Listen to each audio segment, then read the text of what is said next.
Hey everyone, and welcome to the show. I'm Phil, and I got my friend Mike here with me today. How's it going, guys? And it is time for anything, and it's especially time for anything, because today is an episode of Anything Goes, where we are sitting here, unscripted, all off the noggin, no idea what we're even going to talk about. We're just two dudes in a room trying to figure out what's going on in our heads. That's exactly what we're doing. Yeah, like Phil said, we don't really have anything that we wanted to really talk about specifically, so I guess we'll just open up with some kind of question, I guess, to get this thing rolling. Phil, I guess I was wondering, we were having a discussion earlier about some like emotional intelligence concepts and like the way other people perceive you based on your actions and your mentality. So I guess in the workplace, you were mentioning recently that you were having a job application that you were filling out, and you were talking to like your interviewer. Essentially, you're kind of trying to like analyze the ways that you could like project yourself in a way that your employer would want to hire you, and putting the ball back in his court in a way by asking him questions about his company rather than you receiving the information that he's asking. So I guess I would be interested in like hearing you expand on that a little bit more. I like it. It's one of my favorite things going into an interview is actually interviewing them in a way. So right here in front of me, I have actually the sheet that I used for my interview. And essentially what I usually do is I write up an entire notebook sheet of paper of notes. So the top like third of the page is everything about the company. The type of systems they use, the name of them, how many physicians they have, things like that. And then in the most like middle section here, I have a lot of questions. And then on the left side, I always put strengths like, emotional intelligence, outgoing, team-oriented, punctual, things like that. I have my weaknesses. I always have the traits of a good team player here, just in case they ask. And it's also good to just constantly remind yourself of that. Of course. Because even if they don't ask, you write it every time for an interview. So it's being refreshed in your mind. So one of my favorite questions to ask them, actually two of them, but I'll start with probably my second favorite, is where do you see the company in 5 years? Like new systems, upgrades, like what's going on? And for me, that's such an awesome question because they always do, and I know they're going to, always say, well, where do you see yourself in 5 years? So I just have to prepare myself for that question. But I'd like to think that asking them this keeps them on their toes, and it also lets me understand whether or not the person that's interviewing me actually even knows what's going on with the company. And what they plan on doing, which is a big thing. Because if they're like, oh, I don't know, I haven't really, it's like, well, are you not, like, why do you not know this? Like, you're the interviewer, you're the head of the company, maybe. Like, you should be knowing what's going on. Right. So it kind of helps me stay in the loop of, oh, okay, we're going to be, for example, that this job said we're going to be changing out our phone system within the next couple months. So for me, that was a big thing, because I'm thinking, oh, well, if I get this job, I'm then going to have to learn how to change out a phone system. So that's going to be a big thing for me to handle. So I'd like to know what I'm stepping into. But another one of my big questions is, why do you work here? Why have you stayed? And for me, that's a big thing because kind of like you were saying, like lets me put the ball back in their court and say, essentially, why should I even work here? Like, what is special at this place? Tell me why you've been here for like 15 years. Right. And sure enough, a lot of the time you'll get like, well, I've just been working here 15 years, it's where I stayed, yada yada, and it's like, okay, you're not like progressing or moving, that really sucks and that makes me sad. But it is interesting to hear them say, oh, like it's really friendly environment, we feel really close here and it's laid back and people are very open-minded and you'll, the one thing that I really liked about my last interview was hearing that the employer mostly cares about who you are as a person. Like, he doesn't really actually care what kind of credentials you have, which, granted, when another dude has 13 more years of experience than you, what are you going to do? They're going to get the job.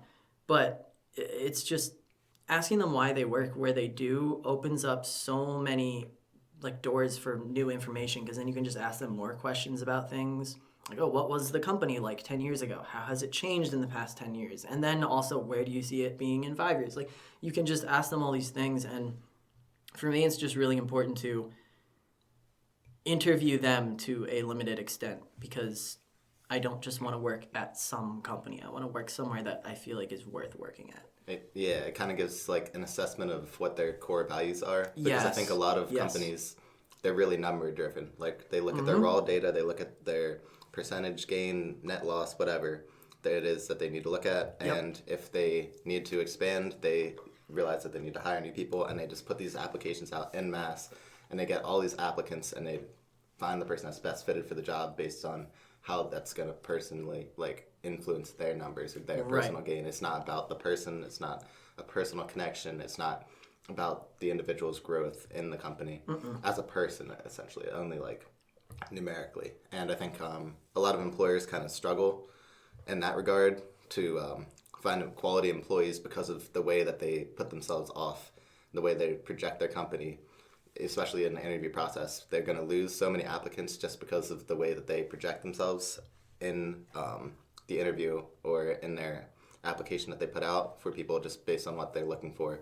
Because I think a lot of the ways that companies grow is by finding employees that really care about the job and not just like it's like a paycheck, basically, which is a lot of people. They go to work looking for a paycheck, but they want something fulfilling out of their work as well. And a lot of companies kind of take advantage of the fact that they need money, so that they put these like resumes out and they put big numbers on them to get people to sign up, and then they get stuck in jobs that they aren't feeling fulfilled in, they aren't feeling happy, they aren't feeling like the company truly cares about them, and then their work starts to decline because they don't feel appreciated, and then the cycle just kind of repeats itself. The numbers for the company go down because the work ethic isn't there for the employees, and then they fire people that aren't performing adequately. They put new applications out, and they just refresh over and over again. And they just repeat the process. Right. Like they don't have like a long string relationship of employees that have been there for a long, long time. I think that's like one of the most important things, I guess, to ask when you're in an interview. Like, do you have a lot of employees that have been here for a long time? And do they really appreciate what this company stands for, the values that they hold, and what they find important, brilliant question, I guess. So, especially like you said, asking whoever's giving the interview, like how long he's been there and what he cares about and where he sees himself in a certain amount of time, and why he's working there. Because I think sometimes they might not even know. Right, because they've just been there for so long. They're just running through the motions every day. Right. And then you ask them this, and they're like, oh. It makes them think for a second. Yeah, why am I here? What the heck? Yeah, sometimes they don't know. Or sometimes their answer is just for the paycheck because they're getting paid so much at this location, they don't want to. It's a risk factor. They don't want to risk going out and finding a new job that might not pay as well, or it might not be everything that this job has to offer. Yeah.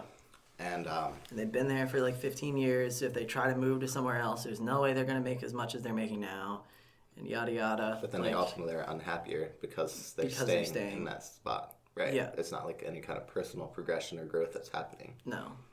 Which, as far as like your career, that is where you're going to spend most of your life, essentially, or like a good chunk of your life. If you're working 40 hours a week, it's going to be in your workplace. So it's really important that that is like a positive place in your life, because that's going to end up influencing like every aspect of your life, your relationships with people, your mindset when you get out of bed in the morning. Like it's mostly going to be driven around your career in some sense.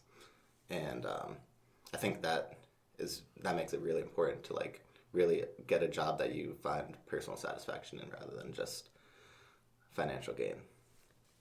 But yes, I would wholeheartedly agree with that. It's you hit the nail on the head when you were saying like you spend most of your time at your job, so you better work at a place that doesn't make you want to die. Hopefully. And I know that like we have to go through that. Like everyone has to. I mean, within reason, but like probably most people have to work a job that they really don't want to work at, that they do not enjoy, because most of the time it's a stepping stone to get somewhere that they want to be. Like I remember working at a very small telecommunications company, very small in the sense where there were literally 4 of us in the whole company, and it was horrible. I drove almost an hour and 15 minutes every day there. I got paid $12 an hour. Granted, I was like fresh out of tech school, so it was like I wasn't going to get paid much. But this is what I'm saying. You know, it's like you have to work these jobs that feel really uncomfortable or really just horrible, and like they're draining you. And really don't stay in those kind of jobs. Like you're going to go insane, and your whole mental state is just going to fall apart. But sometimes you have to take that stepping stone and move through that. And if anything, it could be such a learning experience. Like, well, now I know where I really don't want to work. Or maybe this place made me miserable because of the people I work with. So now I know the kind of people that I don't want to be around. You know, and there's always something to learn and grow from with that. But it is crazy to me that a lot of people just stick somewhere because it's comfortable, even if they hate it. They just stay there for like 20 years. They're just miserable. Yeah, I think a lot of that comes back to their individual mindset on their career. They're not goal oriented. I talk to a lot of people about this. Is like making sure you have a plan for your life, not just like, oh yeah, I want to make like a certain amount of money or become this position or whatever. Like really like because it's like, then what? Yeah, like be specific about your goals. Like write them down if you have to. Make a list of things that you really want to accomplish and like make it specific. Like don't say like a big price range or whatever your individual goals are. Like if it's a career that you are seriously interested in, outline each step of the way that you need to take to get there, and that's how it happens. It's not on the macro scale. You don't go from like temp worker to CEO. You know, you go from temp worker to like scrub jobs, and then you work your way up until you get to the place that you want to be at. Yeah, for sure. And a lot of people I think lose sight of those goals when they're in the middle of the jobs that they don't want to be in, because then they focus all their frustration and their anger on the fact that they aren't at the place that they want to be at yet, and then they lose sight of their goals. They get stuck in a cycle of using all their energy based on the sorry, I didn't mean to cut you off. Go ahead. That's like a comfortability zone. Yes. Like they get comfortable where they're at because they've finally come to terms that this job that they're not enjoying is where they have to be right now. But then they don't continue to progress because they don't feel the need to. And I think, like being really intentional about your goals and setting a lot of small stepping stones, like you mentioned, to really keep that progression going is what kind of keeps you fulfilled. It keeps you interested in your work. It keeps you passionate. It keeps you energized throughout your day and wanting to like continue to get up and go to work every single day because you realize that you're on a path to get to where you want to be. And I think a lot of people don't really do that. No, they don't. They don't really think about the future in that regard because they think that there's this mentality that everything will work itself out, which is true to some extent. Things will work out in the way that it's supposed to, but you can kind of control how it's going to work out based on your actions and your mindset and the way that you perceive things.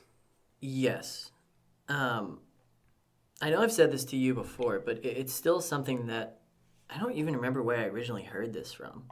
But it was this idea that, people fantasize about, imagine if you could go to the past and change things now.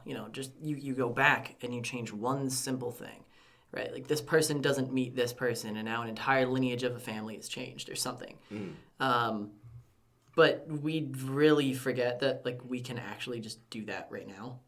So like you can go to the past to change what's going to happen in the future that ends up being the present, but you're in the present, which means you have the ultimate power to change the future. Right. Which people don't ever think about. They don't, yeah. So they think, oh, well, I'm stuck in this job, or I'm stuck with this person, or I'm stuck in this house. It's like, no. Leave the person, leave the job, leave the house, go somewhere else. Like, don't stay somewhere that feels so horrible. And I think a lot of people always say, they go, well, I don't have the money for it. I can't afford to quit my job and, find a new one or something. Well, okay, don't quit your job and then find a new one. Find a new one and then quit your job. Take off work, tell them you're sick, like have a doctor's appointment, like literally, I don't even know, something stupid like schedule a doctor's appointment and an interview in the same day just that you can come in and like give them a doctor's note, tell them you're at the doctor. Like even if it's something so extreme that you don't even want your job to know that you're considering looking for another place. Right.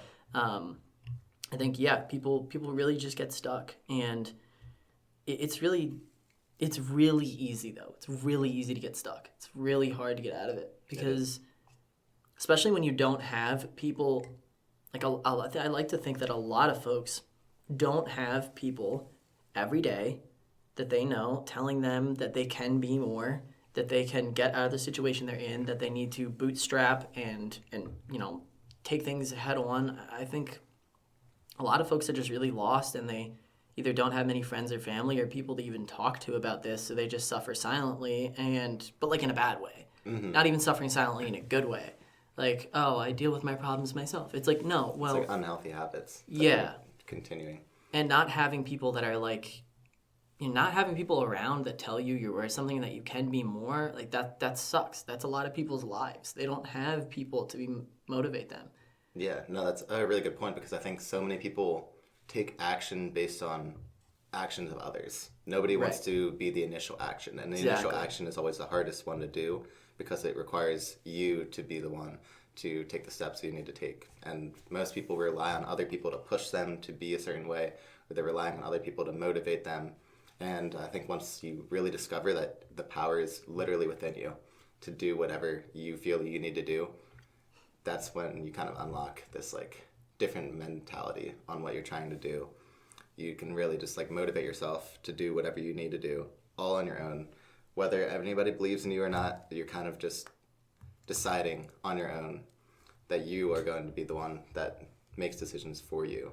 And like it sounds selfish, I guess a lot of people look at that as like, oh yeah, you're pushing everybody out of the way and you're like doing this and this and this, like all for yourself. Like, what are you doing? Like, you should be doing this and focusing on other people or helping other people out. And it's really not. It's really, I think we're all in this kind of journey on our own.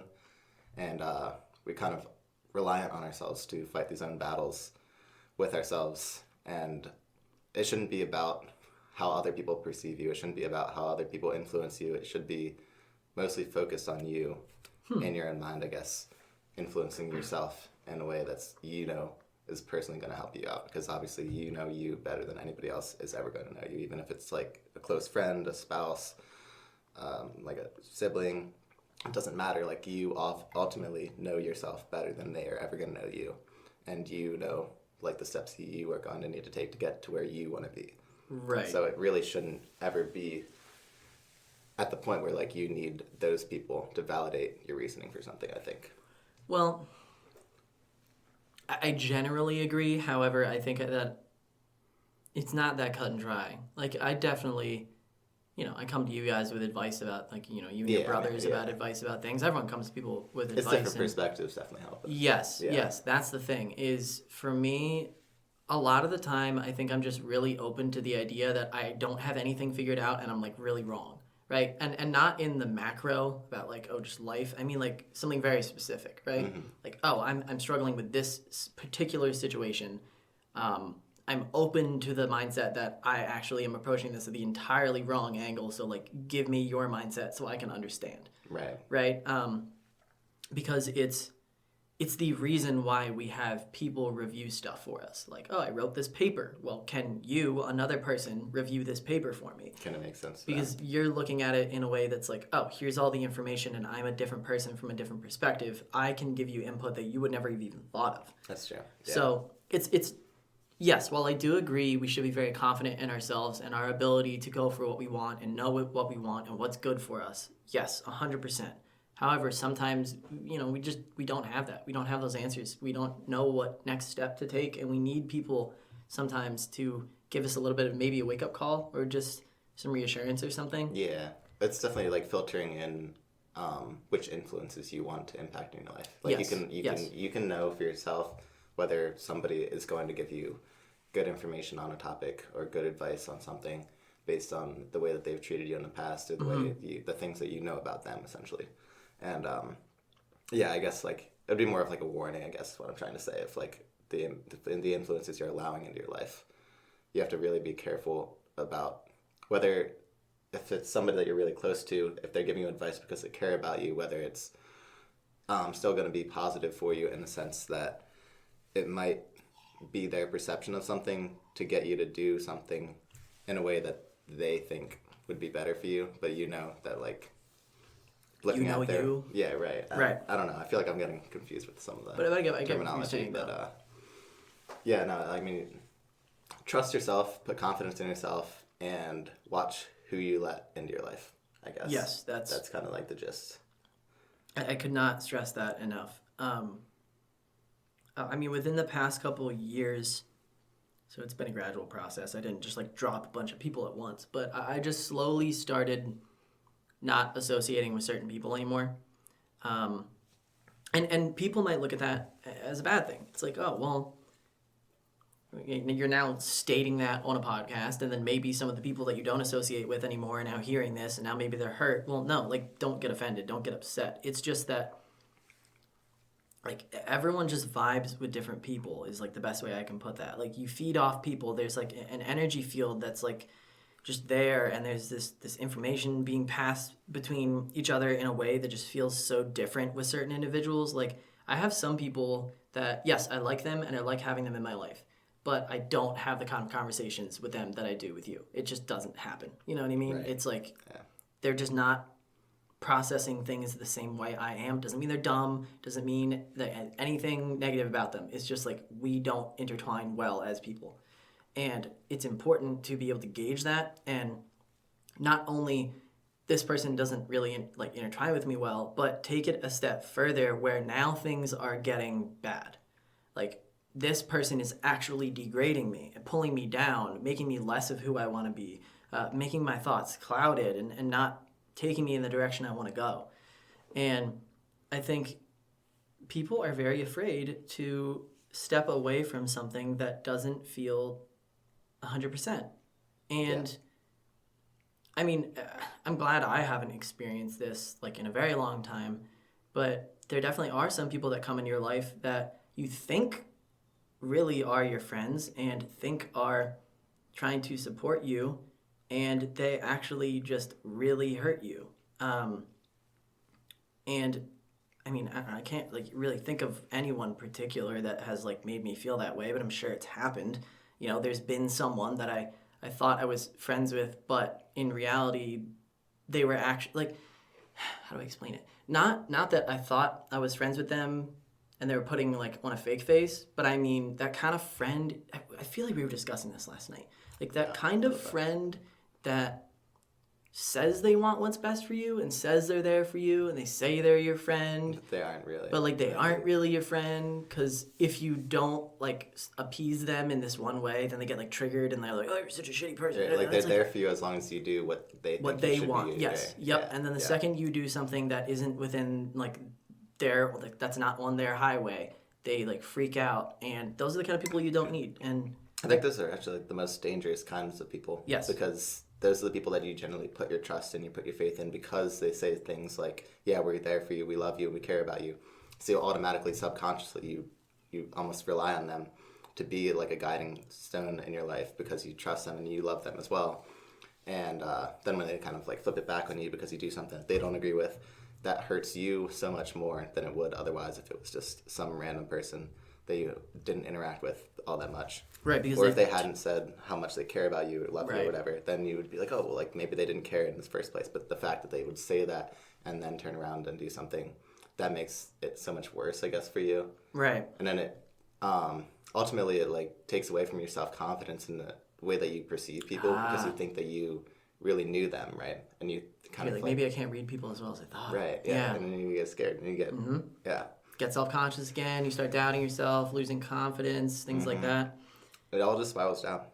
Like all this like energy that you have, it can be positive or it can be negative, but it compounds on itself either way you go if you don't make like very specific choices each and every day to reverse it in the way that you want it to go. Well, let me ask you this: what are your off the top of your head, pull them out of your ass, because like we haven't even discussed this. Like what are maybe 3 things that you would just give advice to general people who are like, I'm so fucking lost and I have no idea what I'm even doing. Like, I don't understand people. I don't understand my job. I don't understand what I'm, like, I wake up every day just confused. Like, what do I even do? Like, how do you even fix I don't that, want to right? like put. I don't want to like say like, yeah, this is me being my self-righteous self. Like I know the answer. Right, because yeah, it's your opinion. It's your opinion. It's just what I would tell somebody if they were in that situation. Like, for me personally, it's finding some kind of purpose in life. Okay. I think that's kind of what drives you in a way. Kind of what we were talking about before is like goal setting, not just goal setting, but also in the relationship status, in your social life, your career, at like literally everything. Having some kind of purpose in your life. Okay. Kind of dictates your paths in a way. Something that you like exactly like you said, like a goal, like something that feels like this is what I'm working for. Right. It's something that you fall back on, even if like for example, if something in your career isn't going right or you don't feel like you're making advance in that, you can at least fall back on your your greater purpose, your reason for doing this in the first place, and being like, oh, okay, well, like this is why I'm doing it. And it's kind of like a constant reminder to stay updated with what you're trying to do. It gives you energy. Okay. It gives you something to work off of, I guess. It makes a lot of sense because you have a day when you wake up and you go, what the hell am I doing?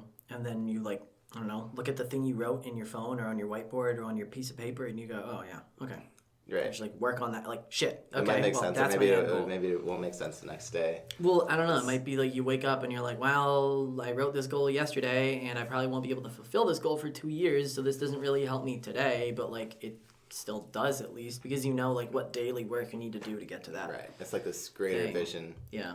That you have planned for your future, and you have to like focus on the smaller steps after that. Yeah. But, I don't know, anything else like that you think? I mean, like at least for me, one thing that comes to mind is really like emotional intelligence. Like I know we even have an episode on that, which people, I'm gonna get crucified for this. I think it's episode 5, but I really can't remember. I'm not gonna pull it up right now. Either way, emotional intelligence is one of our earlier episodes. go do your own searching. Go do your own searching. Yeah. Timeforanything.com and or Spotify or anywhere else you can find us. You can think on your own. Yes, exactly.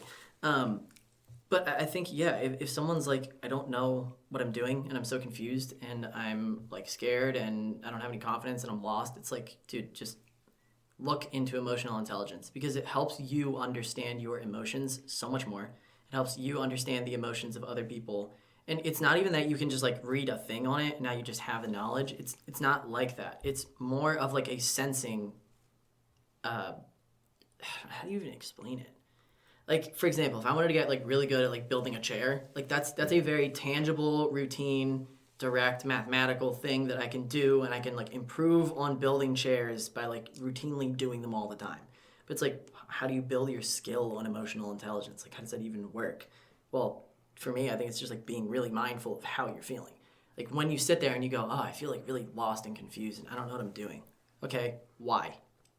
Like, ask yourself why. Like, is it because you don't have any goals? Is it because you're with someone you don't want to be with? Is it because you live somewhere you don't want to live? Is it because your job makes you miserable? Like, figure out why you are feeling the way you are. Because once you start to understand your feelings more, it makes it so much easier to figure out how to be happier and where you want to go. Because I feel like, I don't know, maybe I'm wrong. This is just my opinion. But I feel like a lot of people out there who are sad or depressed don't understand their feelings. And, there's probably a ton of people who are like, oh my God, that's so wrong. I can't believe you it's so much more in depth than you think. And I'm like, I agree, I understand. Like, it's not that cut and dry. It's not black and white like that. Yeah, absolutely. You don't know every situation. Like, some people actually need to be medicated. Some people can just get cured by just thinking differently. Like, I don't know.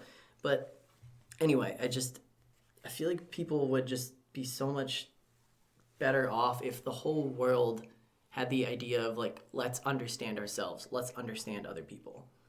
You know? So, of like the core 4, right? Like the mental, the physical, the spiritual, and the emotional. You think the emotional side of your brain is kind of like the driving factor that influences the other 3? Do you think, in a way? Or at least it gives you insight into the other 3, much better than the other 3 would give insight to each other. To me, they all work hand in hand, like equally. Now, you actually just mentioned something interesting. You said mind, spirit, body, and emotion. Mm-hmm. And I remember Moser mentioned this to me, and he also mentioned it in previous podcasts. He went to a physician actually wrote this up, which was like weird. She drew a triangle, and it said like mind, body, and spirit. Which is like strange because she's a physician and she like wrote spirit. Right. Anyway, and she's like, if one of these is out of line, like your triangle is like no longer equilateral. It's like you've got energy being input, like too much energy on the physical and like your body, and but like you're not taking enough time like harnessing like your spirit and like whatever. Like a scaling triangle.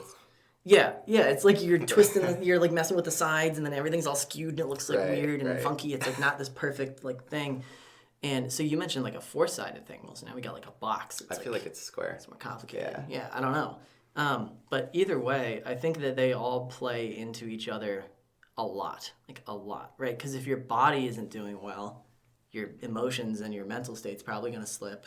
And if your mental state's not doing well, your body is going to start to slip because the mind has so much power over the body, but the body has so much power over the mind. Right. And it's almost like two separate entities in a way. yes, like you have these, I don't know, 3 or 4 pronged thing, however you want to look at it or phrase it, that all these systems are working hand in hand. So, like when you wake up on a day, and this is what I was saying to you last night when we were saying,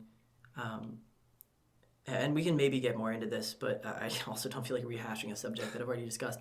Yeah. But the idea of having to shift energy states, essentially, right? It was like that inertia thing we said, or like kinetic versus like static, or like potential energy, or however you want to give an example. Like jumping out of a mindset and into a new one intentionally is really fucking hard, but it's actually what a lot of people need every day.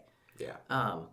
Like I know I definitely have some days where I wake up and I come out to the kitchen and I'm doing my thing or whatever, and then I'm just like, shit, like I'm just kind of mopey.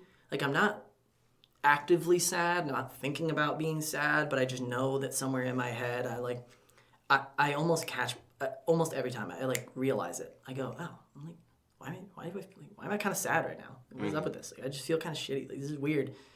And then I go, no, like, well, stop, like, be happy. Like, what is wrong right now? Like, you have food, you're making food, you have a nice apartment, you have people who care about you, you're not living on the street, like, everything's great, you've got all this stuff to entertain you, and you're excited about this thing you're gonna work on later today, like, be happy. And I'm like, oh, okay, great. And you know what? It, like, actually works. It sounds crazy. People are like, you can't just make yourself be happy. It's like, I don't know. I do it. And it works for me. Right. It can work for some people. Because it sounds crazy. People are like, you can just make yourself feel something. I don't know. I mean, I do it. It's kind of like, like you said, it's putting yourself into a new mental state. Yes. It's focusing your energy differently. It's a weird concept because so much of your daily routine is driven by like all these tasks, these small tasks that you need to do. Each day you wake up and you're like, all right, this is my list that I got to do this. Make sure you shower, brush your teeth, do your laundry, clip your toenails. The second you like organize it like that, it feels like a job. It feels like a responsibility that you need to take care of, and then it feels like excess work that you don't need to do because it's not actually like a life or death situation. So it feels like you're kind of just doing it to please like almost your ego in a way. And then like once the second it becomes like that, it's a work essentially. And I think even just like the concept of going to a job, like perceiving it as work, is why it's so miserable to a lot of people. Yes. Instead of just viewing it as like a task that you're doing. Well, because it's like you're about to do the dishes and you're like walking to the kitchen, and then your mom goes, do the dishes for me. Like, fuck, then you're like, fuck, I don't even want to do them now because you just, like, I was gonna, it sounds so stupid and petty, but it's like, that's how it felt when you were like 17. Because somebody else is telling you to do it. Yeah, that's why so many people say, like, when they're the CEO, they're the boss, like, they feel free. They feel like they can do whatever they want because nobody is, like, over top of them telling them what to do. Right. Which is kind of just a power and ego thing, but, like, it makes sense biologically. Yeah, for sure. It feels like you're at the top of the food chain, right? Mm-hmm. And... yeah, that's such a good point. So it works itself down the same way, I think, even in like your daily life, like small stuff, like you said, like making yourself breakfast, like brushing your teeth. Like if you're the one in power and telling yourself that you should do this, then it's okay. But like it can become a task to some people if you continue to do it and you don't really know why you do it, which I guess ties back in again to having some kind of purpose. Knowing why you do the things makes them all make sense to why you're doing them. So yeah, like why do I even get up every morning? It's like, oh, that's right, because I have this like goal I want to meet in like 6 years. I should probably do that. Right. Like you could sleep in a couple hours if you have time. You could skip the gym. You could not drink water. It doesn't really matter. It's not gonna like kill you instantly, but it's like the long term effects. You do that every day. You're not really drinking water. You're not really getting sleep. You're not really being physically active. Mm-hmm. The next thing you know, you're like 40, laying in bed, and you're like, what did I do with my life? And then you're just mad at everybody and everything else because nobody wants to take accountability for the small actions that they took. Yes. Because then something big happens in their life, like a medical accident or something, and then all of their energy is focused on that, and they're like, well, fuck, this is what's going on in my life. Like, it's because of this thing, and this is why my life is shitty, right? And it's not because of this thing that just happened. It's because you've had this habit of not putting yourself first, essentially, your entire life. And now anything bad happens that out of your control, it feels so much worse than it would otherwise, I think. Well, so it makes me think about, because I know you just said like putting yourself first, and I know you kind of mentioned that a little bit earlier, but I think it's very important to understand where the boundaries are. And the problem is there aren't any. Like, it's not cut and dry. You can't read a book about it. Like, like, I don't know, maybe you can, but like someone out there wrote their ideas of like, Maybe here's when to cut people off. Right, Here's yeah. when, I don't know. But yeah, it's really important to look out for yourself, because this is a very controversial statement, but you are the most important person in your life. And that is not necessarily true sometimes. Actually, a lot of the time it's not, depending on the circumstance. Right. Like, oh, my wife is having emotional issues, but I want to play video games. But Right, then you like, put her first. You put her first, yeah. It's Of like, course. what the hell? Are you going to play video games and like not because you're more important and your don't be a wife is shithead like, about what? it, right. Yeah, don't be an asshole. It's like, care for the people. Yeah. So, yeah, definitely sometimes you have to put other people first and say, I'm going to sacrifice some of my energy, some of my my mental energy or my physical energy or whatever it is to make sure that this person's okay and they're fine. And the thing is, though, see, here's the thing, is yes, you are the most important person in your life. And yes, you need to look out for yourself. However, if everyone only looked out for themselves all the time, the world would be screwed. And if everyone looked out for everyone else all the time, I'd like to think that things would be better. Like, I don't know. I mean, because obviously sometimes you do have to put yourself first.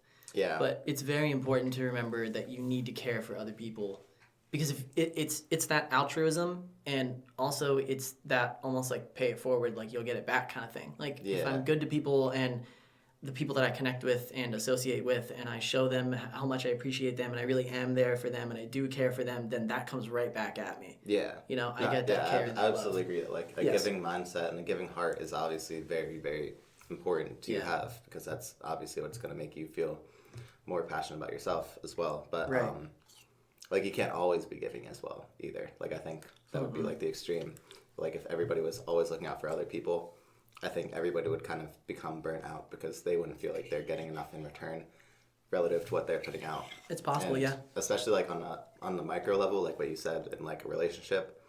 Like, of course, you take your time out of your day to like make sure your partner is feeling okay, because you're both trying to achieve equilibrium, basically. Yeah. So like, if they are dipping in some way, then you can use your positive energy to bring them back up to where they need to be, and then you can both be independent. Like, kind of level out. Right. Yeah. Yeah, like you're at 10 energy and they're at like 4, so you like give some both points, go you're to both at like 6. Yeah, Great. exactly. Yeah. And then you're both at a place that you want to be. You're both okay. You're both doing fine. You both care about each other. And that's, I think, the definition of like a partnership in marriage. Like, I think that's what's really important. And wait, that math didn't make sense, because that totaled 14, it doesn't matter. Anyway, I got your point. I'm sorry. Hopefully people are able to like think on their own and like put that together. Someone listening was like, wait a second. They're like, Oh shit, I'm not listening to this podcast anymore. they don't know math. Disqualified. Yeah. You're out. Yeah, no, it's the concept of partnership, though. Like, that's the difference between two people being married and two people in a relationship, I guess. Not to like not to like to get wordy or like focus on the definitions of the words, but like, I think like a lot of people are married, right? But they're acting independently based on what they want to do, and then they only look after their partner when that partner needs something, or when that partner is not feeling well or right.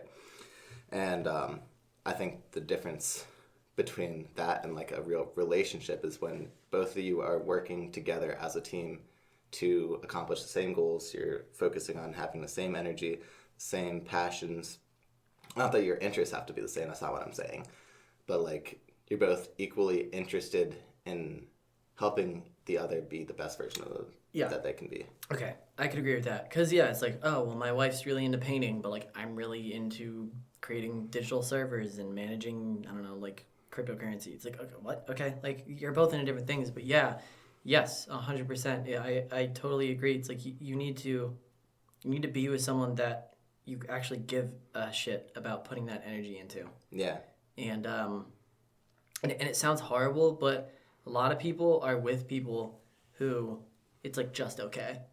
You know, it's Yeah. like, well, I care about them and I love them, but it's like, well, yeah, but is there the deeper like fiery feeling of like, They stop making that choice because that's I think what like love, the concept of love. Everybody thinks it's kind of like a feeling, but it's really not. It's a choice, I agree with that. and it's literally a choice that you have to keep making every single day. And I feel like a lot of people start to like lose that initial fire, the flame, which is like the attraction, The lust. Right, the lust. It's literally what it is. It's Yep. just lust. And It once starts that with wears lust, off, and then it turns into love once you're working on each other. right? Because then once you've had something for a certain amount of time, it becomes less interesting. You want something new, something fascinating, something that's gonna like get your heart racing again, right? Yeah. And then that's when you have to be like, bro, like you got to step back. Like the lust part is over, great. And now it's the love. This is like the conscious choice that you make every single day to be there for this person because you want them to succeed because that person matters to you. Yeah. And you look at people who are in their 50s and they're like, God, they look like they just started dating. And they're like, oh, yeah, I mean, we've got a great sex life. It's awesome. And we're having so much fun and we're so happy and all this shit. It's like, that's because they stuck with someone that gave them that feeling of like, I actually want to actively love this person. Like, Right. I really care about them. I want them to succeed. And yeah, I don't know. I think a lot of people just get stuck with someone because number one, they're afraid to leave. But number two, they are, I don't know, maybe worried they're not going to ever find that person. right. And Or like that person could have evolved into something that they would have liked more if they had stuck it out. It's like you keep giving people opportunities, Right. maybe they're going to change into the person that you want them to be. yeah, but like that's the problem is that you always hear that is like you can't change people. You can't change people to work Right. with you. And you shouldn't expect them to. And you shouldn't expect because them then to. that's selfish, right? But it's so hard to accept that when you're in this situation. Yeah. Right? You're like, oh, I can fix it. I got it. Like Yeah.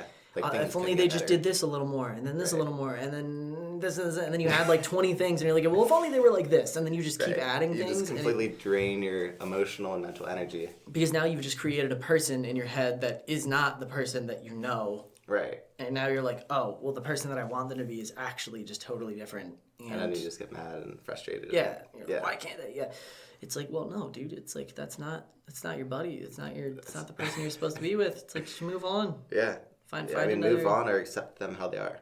Which Those are your two options. that's actually true. Yeah, Which is fine. Like the latter is fine too. Like that's like you can really just not find your soulmate. I don't really believe in soulmates. I think creating a soulmate in your head based on the attitude that you project is actually the definition of like true love, I guess.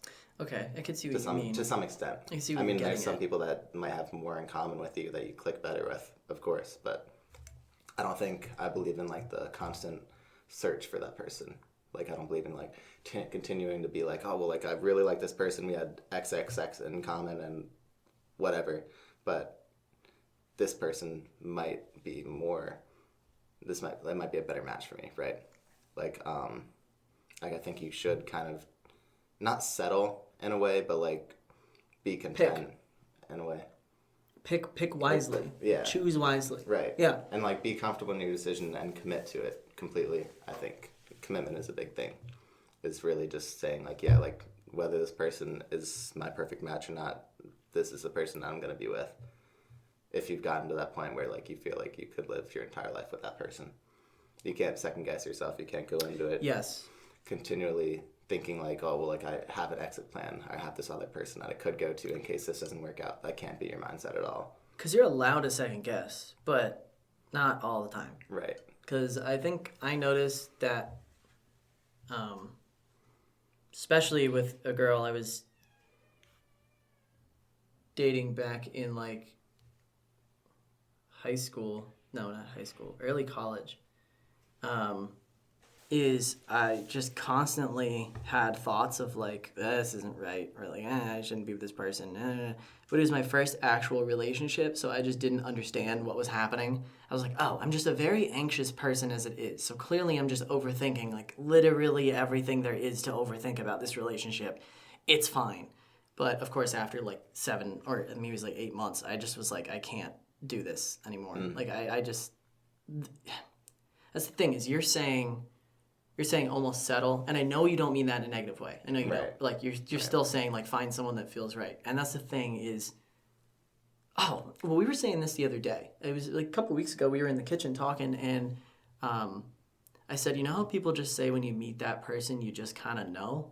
Mm-hmm. And you were like, yeah, like I believe that. Like that makes sense. Like you find that, like you find a someone that feels right, and this relationship starts like coming into fruition, and then you're like dating, and then you're like together, and you feel like there's just that feeling of like this is what it should be. Like we're building each other up. It's like productive, and that's the thing is, it's not your soulmate because there are probably millions of people out there that work for you as a person. Right. Like there's no way there's one person for every person. Yeah.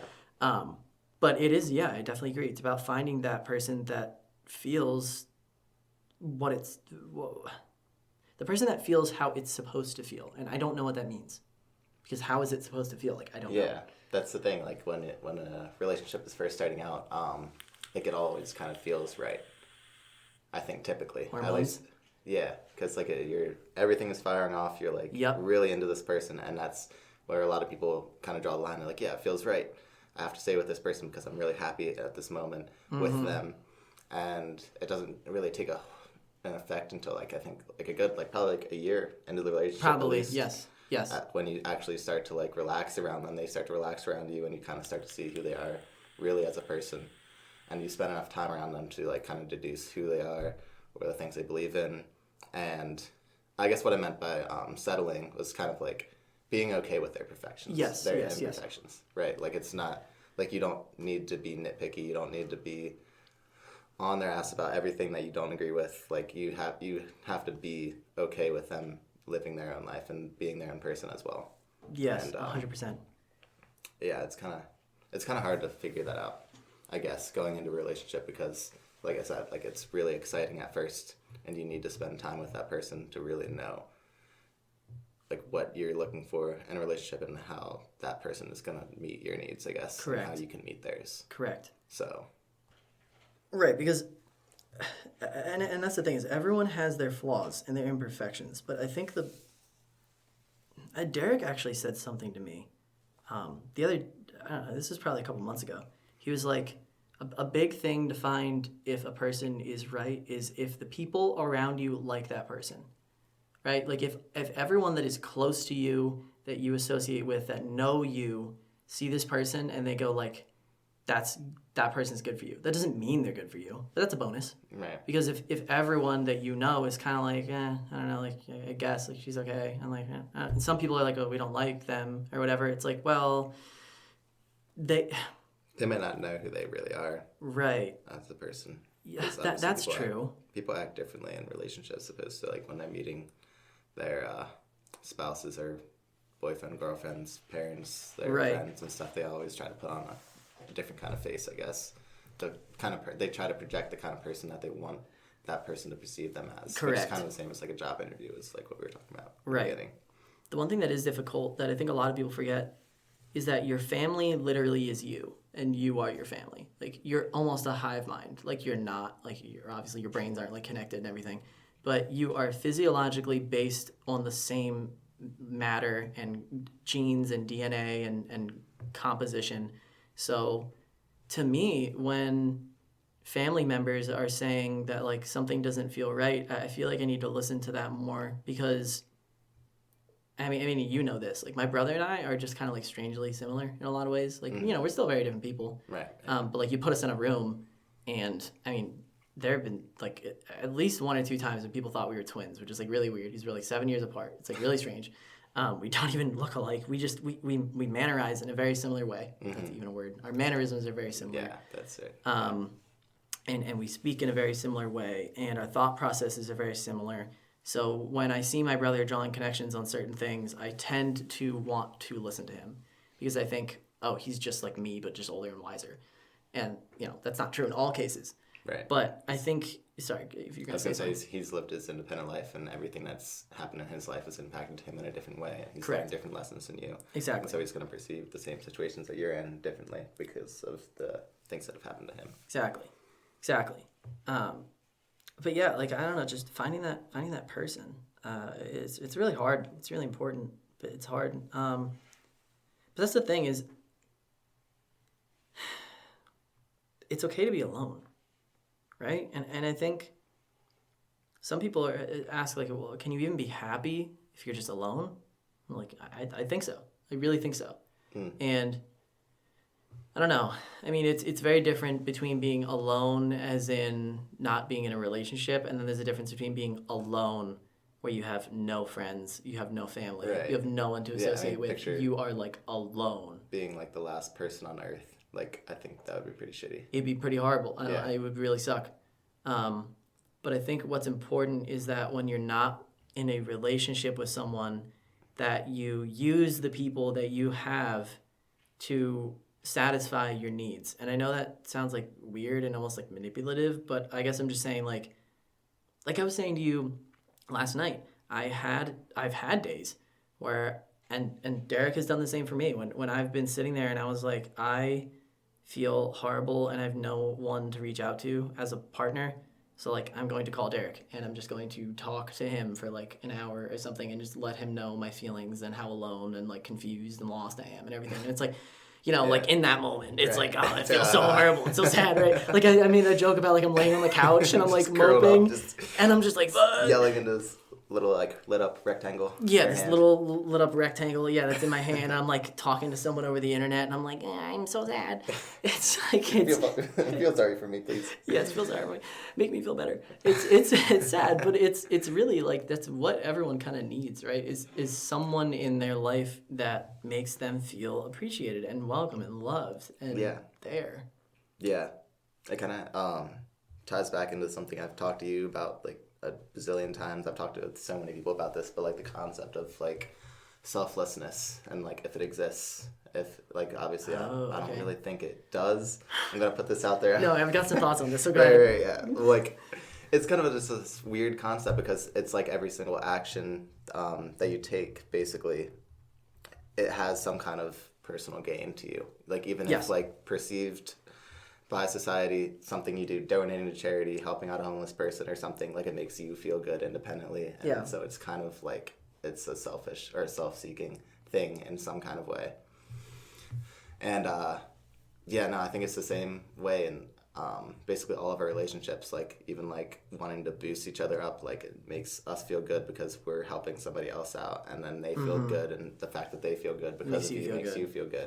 Right. So like I feel like there's like these mutual relationships that you can have with these people where it's both kind of, you're both gaining something personally, but it's not like a selfish thing. Right. It's like, it's not selflessness, but it's not selfish either. Like I think it's just somewhere in the middle. Almost symbiotic. Yeah, I was going to say that. But it's like not really the word I want to use. It's not a parasitic relationship in the sense. It's a symbiotic in the sense, or a mutualistic relationship where like you're both benefiting, rather than just like a parasitic relationship where one of you is benefiting and the other is being harmed. I forget the difference between symbiosis and mutualism. Yeah. I forget. Because I guess, mutualism is just like, obviously it's self-explanatory. Yeah, but I think those are like two like separate entities benefiting independently, and then symbiotic, like one kind of leeches onto another, but they're both still benefiting positively. But like one needs the other. Mutualism is like two things that can be fine on their own, but they help each other out. And symbiotic, one needs the other, but they're both still benefiting. Okay, I believe that makes a lot of sense. Well, because I think of like literally the symbiote from Spider-Man, right? Like the symbiote needs a host, right? It needs a host, right? And I had an amazing. There's no way he's gonna hear this, but if he ever does, he really needs to know how great of a teacher he was. He was my psychology teacher my senior year of high school, Mr. Yu. He's amazing. He was a fantastic guy. Shout out Mr. Yu. Dude, seriously, he was great. He really opened my mind with a lot of things. And so this makes me think of selflessness. There's one thing he asked. He said, he was asking that, does anyone ever really do anything selfless? And I can't remember if I gave him this example or if he asked me this example, but it was essentially, okay, you're driving down the road and you're on the highway and there's a burning car, and like let's just say you just see the accident happen, like up the road, the car spins out, crashes into the median, and the hood lights on fire, and you're like, oh shit, right? So you could just drive by, but inside yourself, you're like, I need to help this person. Like, I need to stop and I need to get them out of the car now.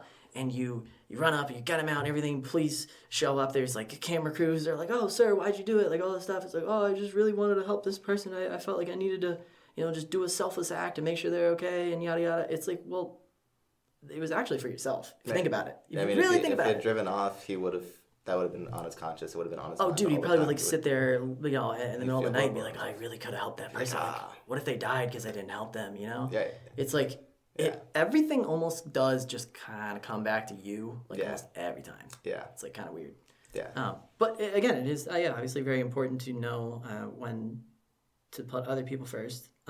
But, I mean, either way, it's... Like, I don't know, anytime you or your brothers or anyone I know is ever, like, coming to me for advice or just telling me how they feel or, like, opening up to me, I want to help them, but obviously it makes me feel good, right? Because I'm like, oh, like, I'm able to... It's, like, validation right there. It's like, oh, I am able to support my friend. Like, I can be there for them. Yeah, it's like, go me, right? When really I should be like, go them. But, which you obviously are in the moment. You're like, go them, you can do it. But yeah, then you like think about it and you're like, oh, that was really good. It was really good to have that conversation with that person. I feel like I really helped them. Like, I feel like I really helped them. It's like, it's about me again, It's so, I did it. It's so messed up and it sounds so selfish, but it's kind of the reality of things. Yeah. Yeah. No, I don't really define that as being selfish, which I think a lot of people would say, like, if it's benefiting you in some way or you're doing something to benefit you, it would be selfish, but I think there should be like another word that's like in between selfish and selflessness. I don't know what the word would be. I'm sure there is one because there's like a billion words in the language, but because there almost has to be, right? Like, there has to be a word that's like right. Because it's so polarizing, right? Like, you're either selfish or you're selfless. So like, what the hell is the term? It's stupid that there's only those two terms. It should just be like a median word. I mean, the thing is, there probably is. Probably. Do your own research. Go figure it out. I don't know. We just don't know it. You understand the concepts. Hopefully. But yeah, it's weird. It's weird. Don't be selfish. Obviously, I think that's implied. Don't do things for only your own personal gain, but don't feel bad about doing things for your personal gain that are also helping other people. I think that's where I would draw my final conclusion statements from. Do it for you, but do it for other people. Don't just do it for you. I guess. Yes. Now, I will say, though, a lot of things can't be done without doing them for yourself. It depends what you're talking about. That's a big spectrum. So, for example, Moser, you and your brothers, which, by the way, shout out to episode 12 with episode Gabe and John. John is your brother. John is the little brother. Also, shout out to, I believe it's episode 3 with your other brother, Nate. Yep, Nate is older brother. Yeah, great episodes. It's two good guys, man. Yeah, and you people have been telling me for years that I should start working out. And it's funny because it's interesting because like I've never done it. Well, and I used to work out here and there every once in a while. Like it was really hit or miss. Like I'd go to the gym for like a couple months and then stop. But the reality is like I wasn't ever doing it because everyone wanted me to, right? Like I wasn't doing it for other people because I wasn't doing it because I didn't care about doing it for them. It was like, well, why should I work out for everyone else? Like, if anything, I should work out for myself, right? Yeah. So it's like a lot of stuff I feel like people are just almost not really capable of doing until they're ready to do it for them. Like for themselves, not like the for way the they other perceive it, they think that the only reason to do it would be for other people, you mean? I guess I'm saying, like, I didn't start working out again until I wanted to work out for myself. So when you have someone that's like, hey, you need to stop drinking and stop being an alcoholic, or you need to start being more caring to your mother, or like give any example, like they're not going to do it for other people. They're only going to do it for themselves. I was going to say, it comes back to that example of like wanting to do the dishes until your mom tells you to do the dishes. Then it's like, I don't want to do the dishes now because my mom told me to do the dishes. But it's kind of the same way. It's like even just like being an alcoholic, for example, like you just said, like other people criticizing you for being an alcoholic is going to make you want to go home and just Drink start more. drinking. Because you're like, oh God, I'm such a horrible person. It just fuels the guilt. But yeah, it sucks. like once you like independently like, all right, well my liver is kind of like complete trash. It's like a big mud pit down there. I should probably like stop this. Right, Like, so then you're doing it for yourself, right? Right. Yeah, exactly. It's like, yeah, I actually care about being able to wake up and not feel like I'm gonna die every day. Yeah. So. And I think that's almost the actual like problem with the entire world right now is that everyone just gives a shit about what's going on for them. And like you need to sometimes do things for other people, but like it's really hard to do that. Like I still really am a believer that it's really hard to do something entirely for another person. Because again, it comes back to the fact that you almost can't do anything entirely selflessly, right? Like, okay, your partner really wants you to support them in, I don't know, this way. Like, I don't even know an example. But you're Some like, random passion. yeah, and you're like, I don't even really want to do that. I don't really care, but I care because they care. And therefore, I'm going to do it because I'm going to, like, help them. Like, I care about them and their success. And so, like, therefore, I also am caring about myself because if I'm not helping them, then I know that negatively affects me. So, like, I need to also step up to, like, give myself a good image. It's like you need to help them to help yourself. Like, in a way, or, like, you need to... I don't even know. It's, like, either way, it really comes back to you almost all the time. Yeah.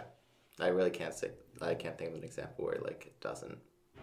Like, I seriously cannot think of a single thing that you do that is never for yourself, in whatever regard. In some way. In some way. Yeah. Like, oh, my mother's really sad. I need to comfort her and give her a hug. Well, it's because you want to. Like, you want her to feel well. Right. You know? So, yeah, it all just comes back to that. But, I don't know. Sorry. I think, having a healthy mindset of wanting to help people in general is still the prevailing one. As far as, like, that's, even if it's, self-seeking in a way, if you're helping somebody else out, then that's a good thing. That's positive energy that you're putting back into the world. And that's going to continue to extrapolate from them to other people, to more people. And that's how, I guess, like, big change happens. Well, for whatever that's worth. So we've spent a lot of this episode talking about, just some, like, notes I have written down here. Like, self-motivation, relationships, selflessness, things like that. But one thing I do kind of want to touch on is like mental health a little bit. And I know that we talked about this in our episode with Andre, which was episode 11, Mental Health with our friend Andre. And that was a great episode, and I really enjoyed it. I think that there were definitely some things I wanted to touch on that I'm not even going to get to in this episode because some of the stuff is like kind of heavy, and I feel like it's relatively controversial. But I do think that a lot of people really should be, like, it brings me back to when you were saying, like, people not having motivation for themselves, or, like, how do you even interview well, or, like, how do you have confidence and stuff like that. I just wish people would start to realize more, like, how powerful they are to themselves. Like, they have so much of an ability to manipulate how they're going to take on the world and view the world. But, like, for example, I had this one girl that I worked with a really long time ago at, like, a deli when I was younger. And she was like, I heard, like, you're born into being poor. Like, if your family's poor, like, you're going to be poor. I was like, dude, it's the most limiting mindset I've ever heard. I hear it all the time. It's like, it shows what's wrong with people and, I don't know, just the way that they perceive what they can do with their brain. So Derek actually just hopped in the room. Hey, what's up, guys? Derek is here. He just Hello. Showed up, called me, and was like, "Hey, can I come over?" And I was like, "Yes." So here I am. We now have Derek in our episode about an hour in, which is happy awesome. to be here. Happy to be here, guys. We were just kind of talking about a little bit on mental health and just how kind of going back to some of these points we had earlier about how I think that people don't realize how powerful that their mindset is and that they are able to put themselves in a new state of mind. Which we kind of touched on, but I feel like I really just need to harp on this. Like, I just wish people would decide to feel certain ways, because I know that sounds really weird. But like when I'm really angry and I think I'm like really frustrated and I'm upset about something, I just decide, I'm like, well, can I just like relax? Just stop thinking about this? Like I don't need to let myself get worked up right now. I should be calm. I should have a mindset where I'm approaching this from a much more like at ease means of things rather than getting so caught up in the emotion. And I kind of mentioned this. This kind of goes back to what we talked about in emotional intelligence, right? It's like understanding yourself, understanding that you have the ability to change how you're feeling. Yeah, it's true. I think sometimes people like don't realize that they can change, that they are going to still be themselves at the end of the day, even if they make like major changes and things like that. But no, 100%. Yeah, and sometimes maybe people can realize that they know that they can change, but they're afraid to, or maybe they don't want to. Just because I think sticking with the status quo, continuing the same pattern is easy. Like you've already got the ball rolling on that. You've been doing it, and it's not hard to do, especially when you're doing nothing. Yeah. So you're in that energy state. We were literally right? talking about this last night. Like yeah. it's getting the initial energy rolling. It's like the difference between static energy and kinetic energy. Basically, an object at rest is hardest to move at the initial starting point. Basically, like once you push it, then it starts rolling, and then it's really easy to keep it rolling because moving, it has motion. You don't need to apply as much force to keep going, basically. And so, yeah, it's kind of like exactly what we were talking about for a while. Yeah, I think you're totally right, and I think people work the same way. I just find that there's a certain there's a discrepancy between like tangible and intangible motion, and although it works the same, people don't view it the same. They don't view the mind as something that, like you said, is tough to move, is tough to change at first, and easier as it goes on. They view it as this sort of like abstract kind of amorphous thing, like consciousness, I guess we're talking about at this point. And maybe they don't see it as that easy, but it is that easy. It's just kind of convincing people that it is. That's the tough part. Right. And convincing yourself too. Because we can go on multiple episodes and even now talk about this, but that doesn't really incentivize anyone to make a change. No. They have to do it. Yes, again, you have to do it for yourself, right? Yeah, well, like it's like ingrained in so many people's heads just because they've had so many years of being stuck in the place that they're at, or everybody being around them telling them that they're fine where they're at, they're okay, they're comfortable. Like there's no need to like push themselves past the point that they're at right now, and like it's really like trying to like bust down those barriers that they have like built up in their mind. But like 100%. When it's been like established for years and years, it's so deeply ingrained in their heads that like they can't do it, they can't get over this obstacle, or if they're on a medication, they can never get off this medication because they're relying on it now. Yeah, like anything along those regards, like to actually like get that initial step going for people who have been stuck in those ways for as long as a lot of people have, I think is really, really difficult. And that's kind of like the role of psychiatrists even. Like when you go and you sit down with a therapist or somebody in that field, they're basically trying to get you to think differently. Exactly. And like perceive things differently. And yeah, it is a powerful effect that it can have. I usually relate this kind of conversation to like my personal experience with weight. Just because currently I am like slightly overweight, but in the past, you definitely don't look it though. Looking trim. I appreciate it, guys. I mean, in the past, I was like, doctor looked at me as like, you're on the cusp of being morbidly obese. Like you're right there. Is like up above 25. They're like, well, yeah, especially when you were younger, you were chubby. The alarms were going off. Yeah. And I thankfully had sports and prior training to like handle that. Like, if I were just even heavier, like and to an extreme category, and I had no experience playing football or lifting or exercising or doing anything like that, I would be scared. I'd be Yeah. petrified to make a change because Mm-hmm. like what you just don't know anything. Yeah. And at least I have that knowledge base where I can come back and say, oh no, I've done this before. If I survived a season of wrestling, I can definitely just get through this workout right now. Like, it's not that big of a deal. But to other people, it is a big deal. So, Yeah, just baby steps too. It's not having the knowledge on something that scares them because they feel like they're not going to be doing something the right way. They're not validated in what they're doing, essentially. Again, like, lack of like you said, confidence. like having experience in something gives you the ability in your head to overcome an obstacle. Right. And, My question for you, Mike, is have you kind of seen people bite off more than they can chew, at least when it comes to exercise and fitness, from the get-go, and then what? I'm so sorry. I'm just laughing because this makes me think of what Mike told me about yesterday.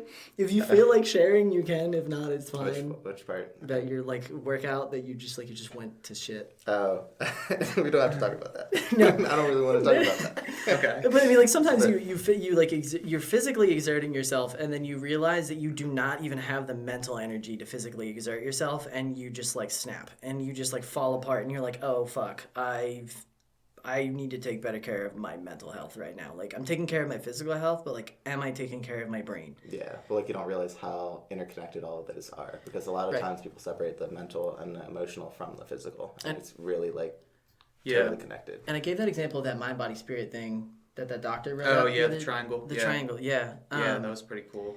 Did that. You've always heard that saying of, like, oh, you know, like, sometimes you gotta, like, shift gears and move into a different thing. I'm like, dude, literally, that's how the brain works. Like, you're in a mental state, right? Like, you're cruising down this road. You're just going. It's that inertia. It's that, like, you know, that kinetic energy that's, like, now in motion. Everything's moving. But then when you literally have to, like, change mental gears and shift into a new mindset, like, you have to slow down. Right. Like, almost stop. Shift your gears down. Make your turn onto a new road and then start shifting back up again. Like when you go to turn onto a new road, if you're doing 80, chances are you probably can't keep doing 80 onto the next road. You need to slow down and then almost start from zero and work back up again and keep moving forward. But people are so afraid to shift what they're doing or like make a change in their life because they're just cruising and they're like, I don't want to slow down. Like I don't want to do the work to have to shift back up again. Yeah. You know? The easiest it was for me, at least in terms of exercise, because I guess exercise for me has been like one of the biggest things that I've had to like change mental gears and sort of get through that beginning stage. And I've done that a couple times now just because I've fallen off the wagon. But the easiest time for me was when I was living with Jake, my friend. We were roommates down at school, and he's a bodybuilder, so I pretty much had constant access to a friend who was lifting continuously every single day, eating right every single day, like he had supplements for me to take too. Oh, there was always pre-workout there. There was just everything I could ever need was kind of there. And I didn't really have to do anything other than just show up, like literally just wake up. You know, Jake and I would like blast some music, drink like a protein shake, and then go. Mm-hmm. And that was so easy. But when you're doing it alone, when you're by yourself, like it's a lot harder. The activation energy increases. Yep. Basically. Yeah. So, absolutely. Right, because you don't have someone really doing. All is kind of a science. It just doesn't seem that way. You don't have someone doing half the work for you. You know, like when you're doing it alone, it's like it's all your energy. Yeah. Like mental energy and physical energy work almost exactly the same because mental energy probably is physical energy. I don't know how, but it has to be. I just say it's less physical expenditure, like in terms of your whole body. Right. It's like you're working your a different muscle, mm-hmm. but one that's like inside of your skull. Yeah, you're not lifting weights to train your brain. Like it's energetic exertion rather your than brain's physical telling exertion. you, or you're telling your brain, or however you want to argue that, yeah. to lift your weights. Right. You know. Oh shit. I think personally, I just think that we tell our brain what to do, but oftentimes we can also defer to just let our brain make those decisions as well, and that's why some things just don't really require thought. Yeah, because the body already knows kind of what to do. Yeah. And that actually, okay, this has me thinking about now why it's so hard to shift gears a lot of the time. Because your biomemory, like your body has a lot of things that it does. It gets into workflows. Your body has a lot of things that it does. Yeah. Like No shit. kidding. No kidding. Like you, I guess I'm saying like you know, like for example, your circadian rhythm, right? So like your body gets used to, okay, I go to sleep at this time, I wake up at this time, I eat these things, or something like, oh, I have my cigarette in the morning, or oh, I always drink this amount of water, or like literally put anything in there that stimulates the physical, right? Like your body maps it and learns it and forms neural pathways.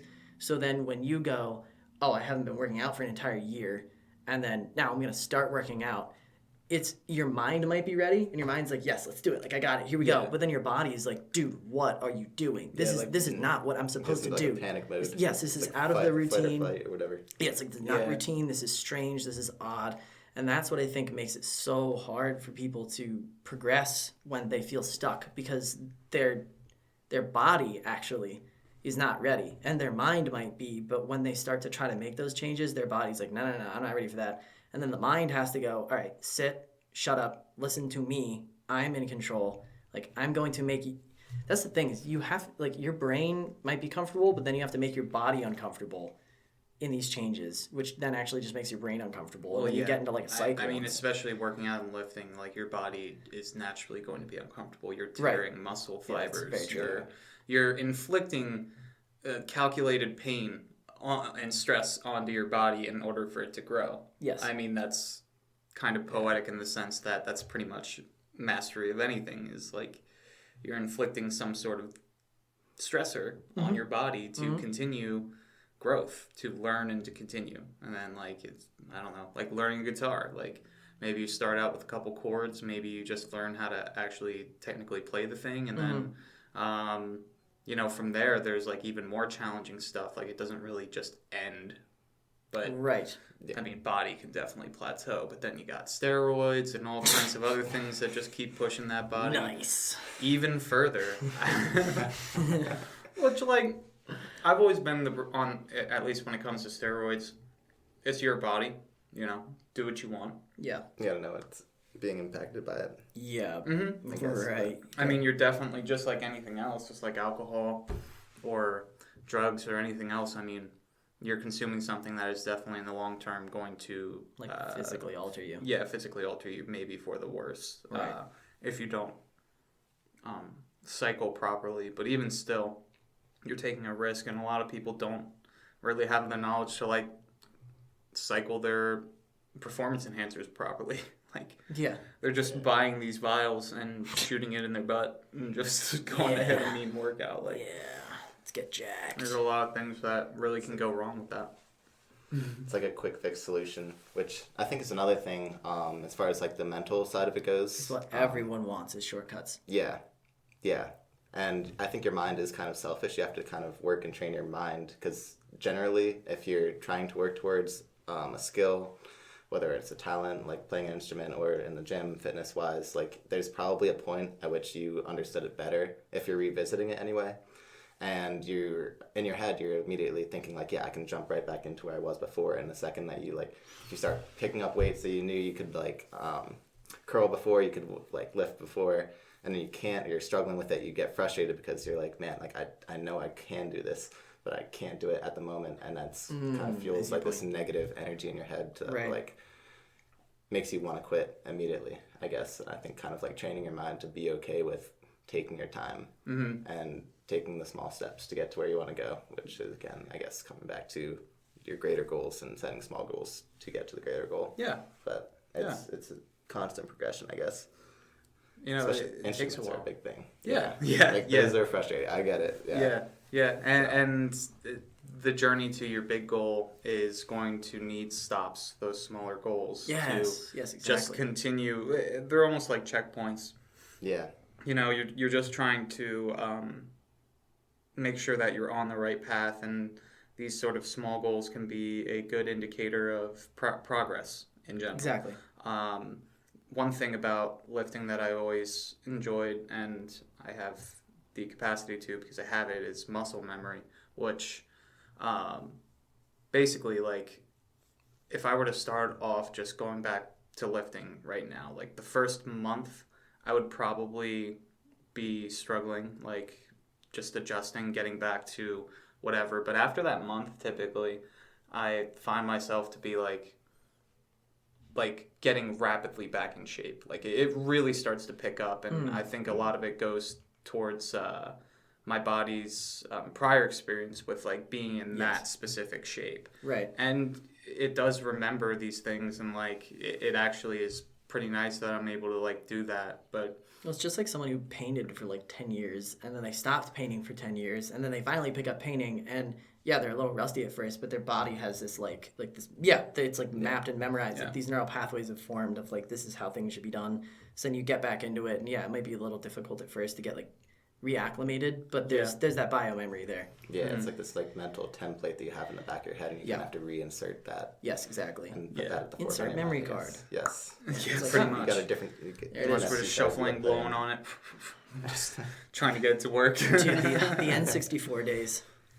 Isn't that cool though? Like a game could potentially work if you just blow out the dust a little bit, or like That's so weird. maybe you open up the actual like What was disc that? insert Was it itself, that, and you're just like, was it that like inside the cartridges they were like I don't know, copper connections, and then there's like dust on those connections that it's not Probably catching like properly? molecular based, like you're blowing on it and that's creating an electron change or something, which is sparking What? into It's probably- electricity or something. It's Combination something of both. weird. Yeah. That would be insane. Like a I never chemistry even thought thing. about that. could be a lot of things. It's troubleshooting at the end of the day. Don't remind me of my IT work. I know. Don't want to think about troubleshooting. We have like at work, our system right now is being really slow and kind of sometimes it doesn't work depending on the computer you're using, and basically the IT guys that we hire are basically like, yeah, this program isn't compatible with Windows. What? Yeah, What is it there's what's like it some sort of compatible with then? compatibility. Like Exactly, Macs, that's what Mac, I'm wondering. Linux? Because there's no way the system that we have right now is a Mac system. Like, there's no way we're just No. fucking doing that. Do you have Linux? There's no way you'd have a Linux system. No. Like, no one's running Linux unless but you're running like, like this should servers. just be for Windows. Because if you're even gonna make a system, like you're probably gonna make it for Windows just to be the most universally compatible. Right. I'm like legitimately. I'm like so confused. I don't even know what else. I think our guys are confused too. I think they're just like, because we passed it off to Microsoft at this point. We're like, figure this out because this is just, and that's kind of IT. You know, like you're not making the systems, you're You're fixing troubleshooting the and systems. repairing them. Yeah, kind exactly. of, but you can only get Fix so everyone far. else's messes. Yeah, Yeah. like I don't think car mechanics could build a motor. I mean, it's some probably could. Some Maybe. It Some. depends. A lot probably couldn't. A lot probably could though. I definitely agree. Like that one car shop you went to that like totally jacked up your They entire car. Did a lot of bad things. Yeah. No, it's crazy that you can like stay in business and you can like have a job or a career where you know so little about what you're doing. But like yeah, everyone still. thinks you know a lot Right. because you get do the- what you're you get the supposed to do validation still. that you want, but Yeah. you don't have the knowledge Yeah, on exactly. it anyway. It's Yeah, kinda funny. and they'll still rip you for that labor fee, and you know they'll nail you for some good money at the end of the day just for a broken car, even probably worse than you got it, which is pretty crazy. There's not a lot of there is significant accountability in some areas, but like in other areas, so like just got back from Colorado, like the pilots that flew me definitely held to a high standard of accountability. Yeah, but like modern airline pilots only really do like 5% of the flying. Like they Yeah, take but- off and then they're just like autopilot. But they're still accountable. Well, At the end of the day, nobody's going to be like, I oh, can't- the system killed them. They're going to be like, the pilots You're right. failed. Yeah. You're in right. that. Unless it's like a, That's you know, a physical malfunction with the plane itself. But in other areas, there's no accountability. Like when I got back from my flight into Philly, we're like getting our bags, and this guy comes up and is like, hey, do you guys need an Uber? And I was like, yeah, of course, like trying to get home. So he's like, oh yeah, I'm right outside. And I'm like, wait, what the fuck? Like, Yeah, that's like it's really a strange. little weird. That's like odd. I'm like, so when do I just like, are you just gonna immediately accept my Uber request, or like, what's the deal? He's like, well, you know, we have a car service aside from Uber that we do, and Ronnie and I are thinking we're about to get sex trafficked, and or like for some reason, we were just so tired and caught off guard that we got in the car and. Oh my god. Yeah. We thought it was weird, so we hopped in. Yeah, pretty much.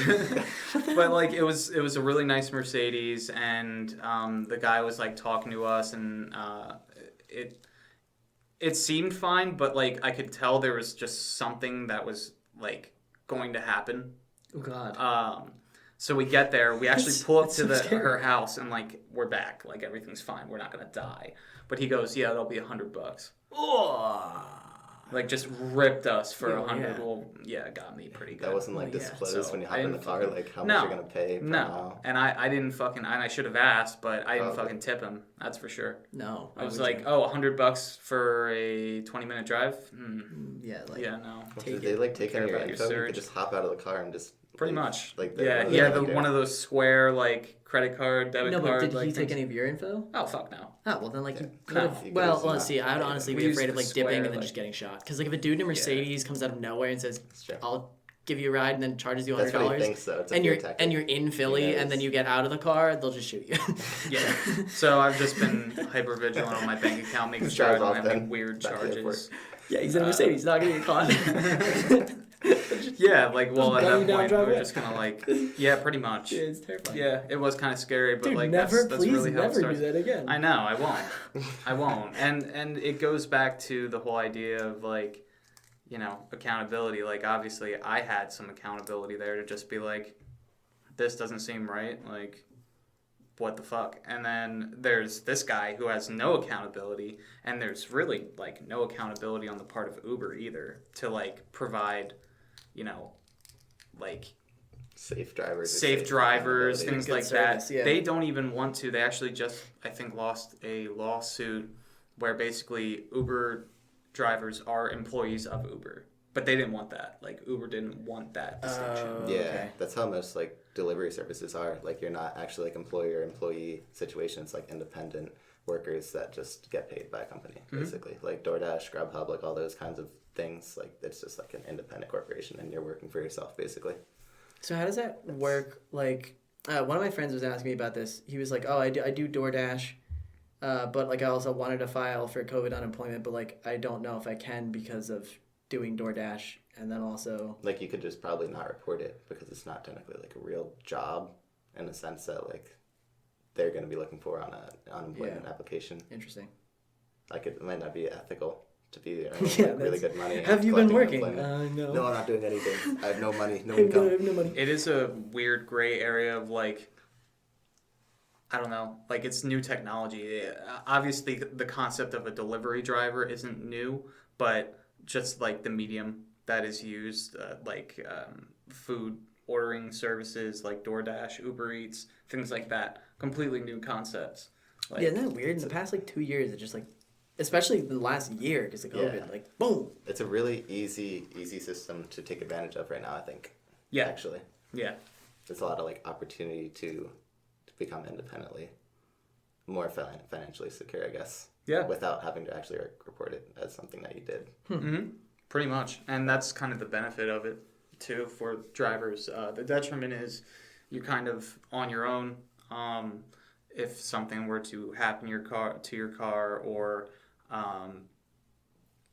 just in general, like employment,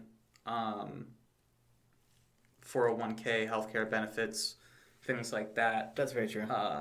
But like you said, you can also take your own independence with that as well, if that's what you like. Right. You know, if you don't like people controlling, you know, your health care or your retirement fund or anything like that, and you want to do that yourself, those kind of services can be a supplement to your income.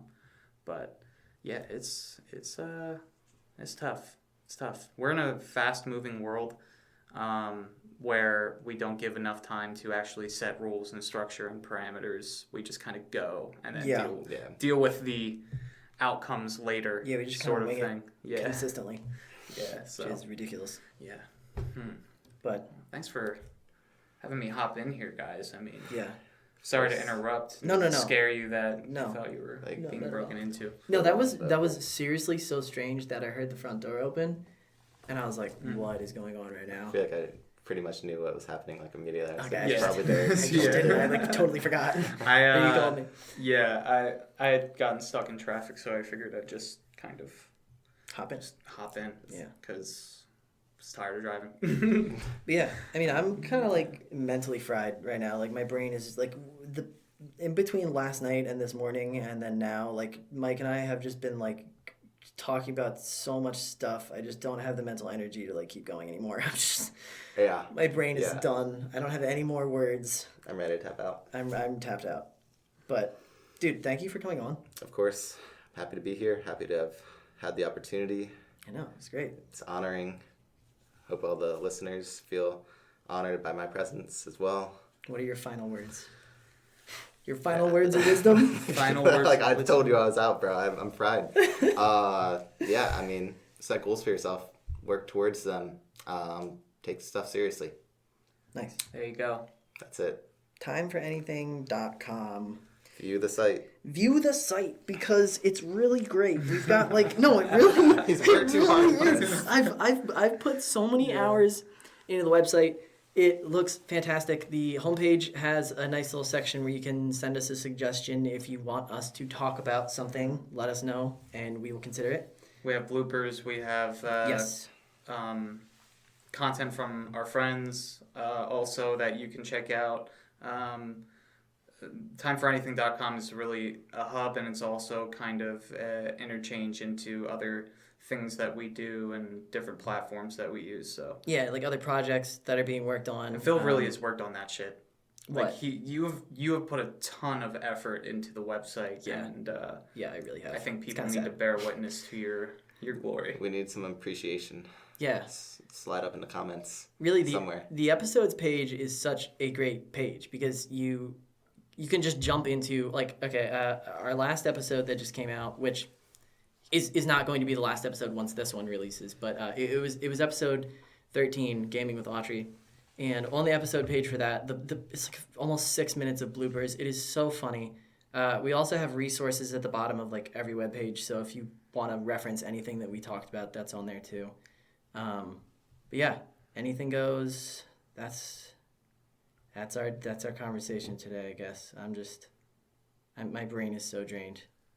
Thank you for joining. Thanks, guys. Thanks, Mike. Of course. Have a great day, guys.